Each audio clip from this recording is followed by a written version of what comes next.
third grade, it's Miss Pateri here. I'm excited to jump back into our animal reports to write our body paragraph 2 today. Before you watch this lesson, please make sure you've watched lessons 1 through 9 and completed the lessons on Google Classroom that go along with them. You should have already completed your table of contents, your animal organizer, your introduction, and your body paragraph 1 before watching this video. Before we get started, make sure you are logged into Google Classroom and have a paper and pencil if you want to write first. Remember, strong writers always read through their prompt before they begin their writing for the day so that they got that focus in their head. So press pause on this video and read through your prompt. And yes, you know that I bolded that last sentence because that's what we're working on right now. I'm using that bold feature in my slides to give you an idea of what we're doing for that specific day. Remember, using bolding is a text feature. So today we are going to continue writing our informational report. I am so excited to see that new information you include in your body paragraph 2. It is question time. Let's read this question together. What are the structural parts of an informative essay? Press pause on this video and write your answer in your notebook or tell an adult.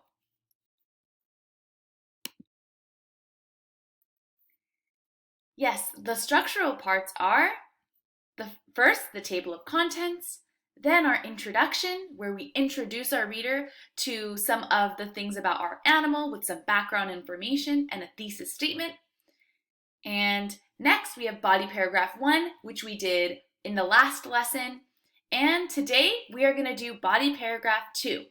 In body paragraph 2, we only talk about main idea 2 and give all of the evidence for main idea 2. We do not need to include any other main ideas because those main ideas belong to a different body paragraph. And then our next lesson will be about body paragraph 3, and then you have body paragraph 4, and last but not least is the conclusion, where you restate your thesis that you talked about in your introduction and you wrap up the writing for your essay. You leave your reader with some of the best facts in the conclusion. Today's focus is body paragraph 2, like I said earlier. Your body paragraph 2 should include, let's read these together. Number 1, a topic sentence that includes a claim about your main idea 2. Number 2, details and evidence to support your claim. Now, read this note below. The structure is a lot like CEER. You will provide a claim about your main idea 2, and then you will give us all of the evidence that support your claim about main idea 2. What you will need to write your body paragraphs. So for all of your body paragraphs, you will need your animal organizer, your animal table of contents, and your animal report. Note, all of these materials can be found in Google Classroom under informative writing. I am going to take you there right now to Google Classroom to show you where you can find these things.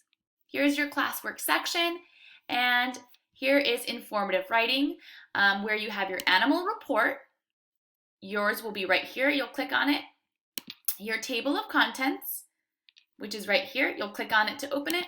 And your animal organizer, which is right here, so that you can open it.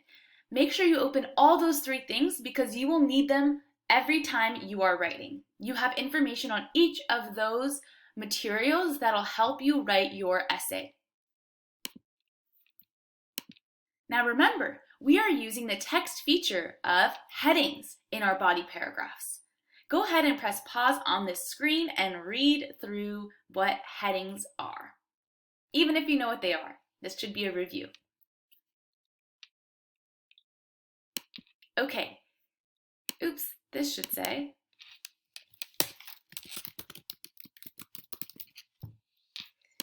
if you are writing on your paper, set up your page just like this to the right. Now, you already should have your introduction and body paragraph 1 written, so you will just continue writing after your body paragraph 1. All right, I am going to show you an example right now with my animal, the giraffe, which I have loved learning so much about.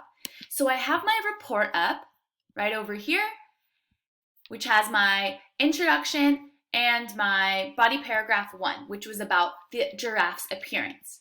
I also have my table of contents up.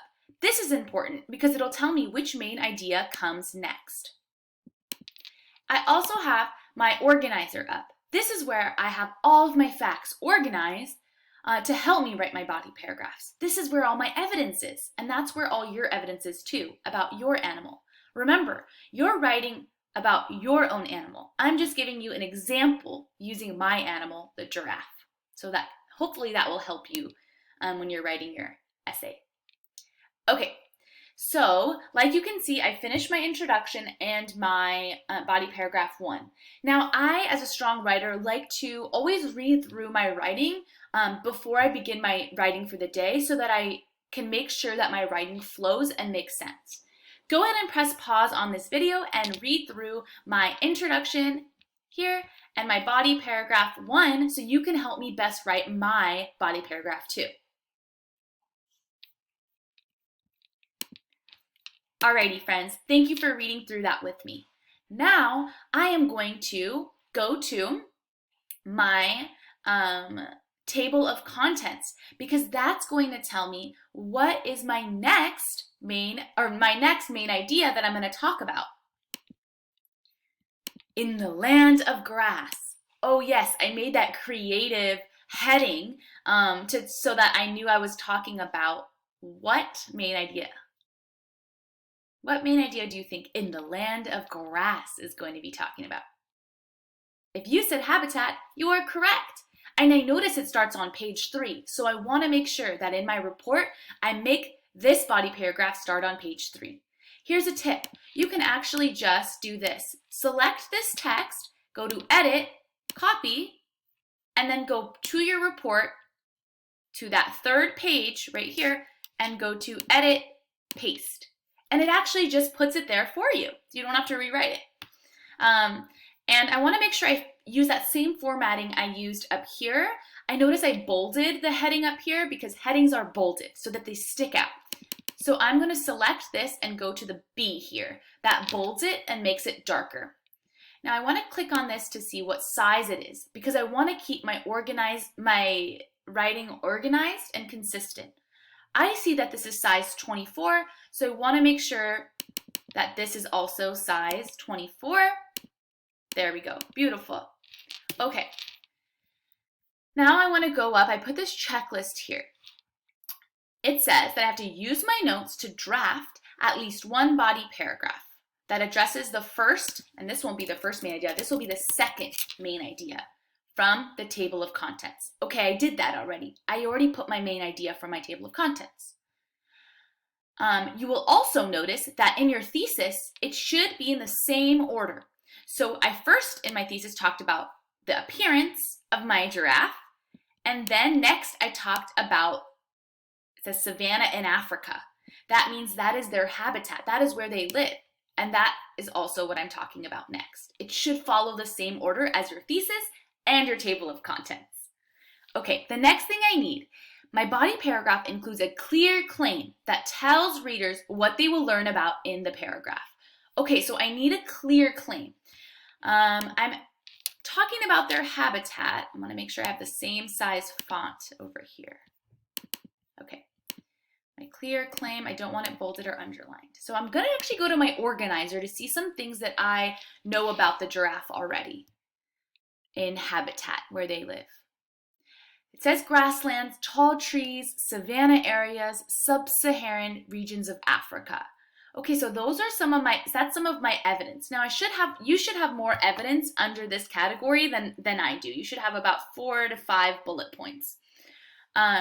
So I'm going to actually think about a claim that doesn't give away any facts. Your claim should have no facts or no evidence, okay? Well, I know that where they live is so unique and it's like almost like it's like beautiful and magical and it's so big. It has like all this grass and all these trees. I want to somehow say that in my claim. Can you help me write my claim? Press pause on this video and come up with the claim for me. Thanks, friends, for helping me out. So remember, I don't want to include any details or facts yet. That's going to come in my evidence right after my claim. I'm going to say giraffes live, I don't want to say grasslands or Africa yet, because that comes later, in a vast means like really big and so much space. So I'm going to say that instead of saying big, because big is not juicy for a third grader. Live in a vast and beautiful land. That's my claim. Wait, I'm going to read that again and see if I can change any of those words. Giraffes live in a vast and beautiful land. I feel like the word beautiful is said so many times, and I remember thinking that this land was magical. So I'm going to say magical land. Giraffes live in a vast and magical land. Do you see how I didn't just write it one time? I went back and read it a couple times to make sure that it sounds the best that it could sound. Okay, now I have to include I did my claim. What's next? My evidence. Good job. My evidence comes next. So I'm going to go to my graphic organizer and I am going to read about my evidence and include it in this body paragraph. Giraffes live in a vast and magical land. Now I'm going to include my evidence. Friends, if you need help writing or including your evidence, please watch the video before this, which is lesson 9, which will help to get your ideas flowing and show you how to include that evidence. So scholars, I'm going to finish up writing my body paragraph too, and I hope that you have fun writing your body paragraph too about your animal. Remember, if you need help writing your body paragraph and you need help including your evidence, what video can you watch? Yep, you can watch video 9. That will talk all about including evidence in your body paragraphs. I will also include video 9 on Google Classroom under today's assignment, so it'll be easier for you to find. Here is your final checklist. Make sure you watch this video. Good job, you did that. You write your body paragraph 2 on your Animal Report Google Doc on Google Classroom. And remember, do not click submit because we will continue to write on your animal report when we write our following body paragraphs and our conclusion. Scholars, I hope you have a wonderful time writing your reports and I'm so excited to read them. Have a wonderful day.